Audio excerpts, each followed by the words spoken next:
So it's brilliant that we can all be here, get up close and comfortable, know each other's names, and do some networking.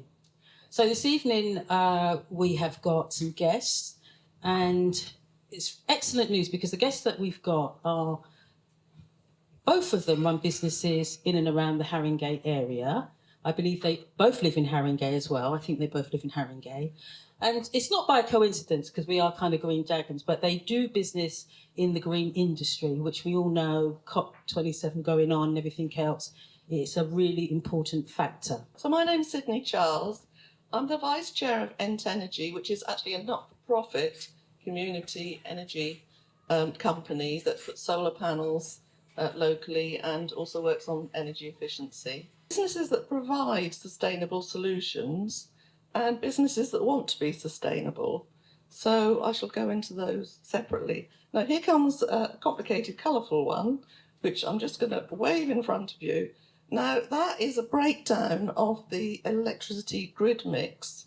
And I just want to say what the aim is of sustainable energy. The target for 2030 is for every kilowatt to only have 100 grams of CO2 released. My name is Chris Chipatiso. I am the founder of Blue Stream Aquaponics Farm.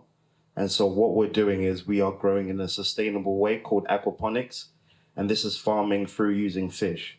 So I'll explain the concept because I know it sounds a bit foreign right now, but I'll try to explain it as best as I can.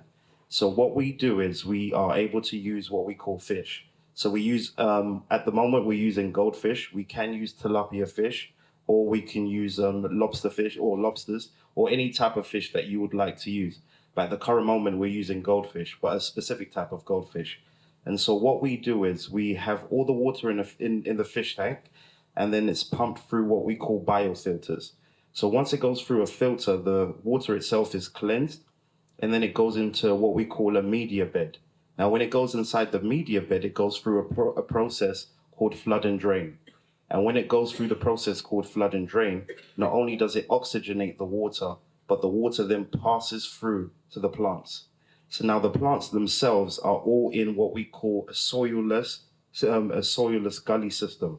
So the roots of all those plants absorb all that water, but inside that water contains a very high nutrition for the plants themselves. And so once the plants absorb all the water, it actually cleans the water, thereby allowing the fish to use it again. So it's all in a closed circle system. So even though I do a few things around green, you had some jargon in there that I was thinking, I wasn't quite sure. So first of all, is there anybody who's got any questions they would like to ask? Very interesting to hear what you had to say. We run a home improvements company. We specialize specifically in conservatory roof insulation. So most of our customers have an existing conservatory that's not thermally efficient, and our products insulate it to enable them to actually use it as a room all year round. So we use a lot of insulation, which is green, saves them on energy, and is thermally efficient. So we are looking to evolve into the retrofit space. So it was quite interesting, and I probably want to have a chat with you afterwards because I've spoken to Joe Baker before, and we are in the process of getting the accreditations to enable us to operate in that space. My name's Paulette. I am the coordinator of Black Roots.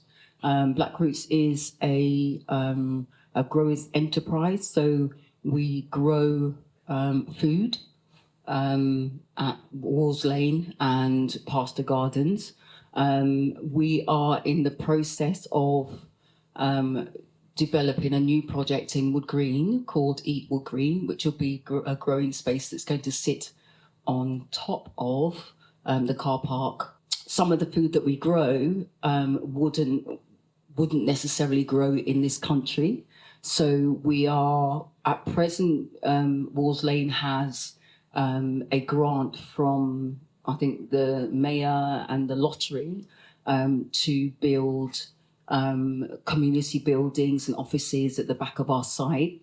And we're trying to look at how we could use alternative energies to to raise the heating levels in some of our greenhouses, because if we keep the greenhouse at 15, then we know that the plants won't perish throughout the winter. My name is Annette, and I spoke with Sydney before we got started, didn't we?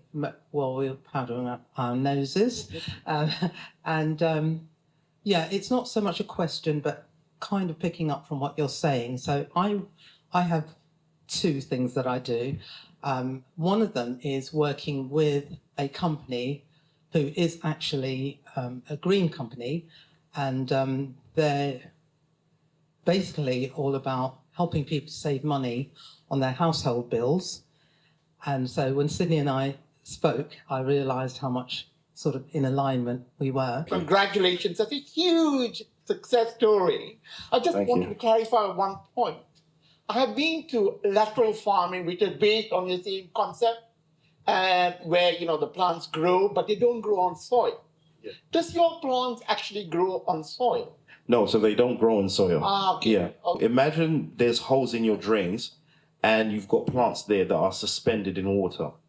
So it's just like that. But the reason why we do that is because there's an oxygen level that comes through for the plants. So that allows it to grow even more. And so by doing that, we actually grow twice as fast. I'm a taco business, and some of my products, I have to import them from Mexico. Right. So I keep wondering if I can do my own harvesting here. And now that I hear you, I would love to be able to produce my own stuff. So you said that everything is able to be produced through this aquaponics. Yes, through the aquaponics. Yeah.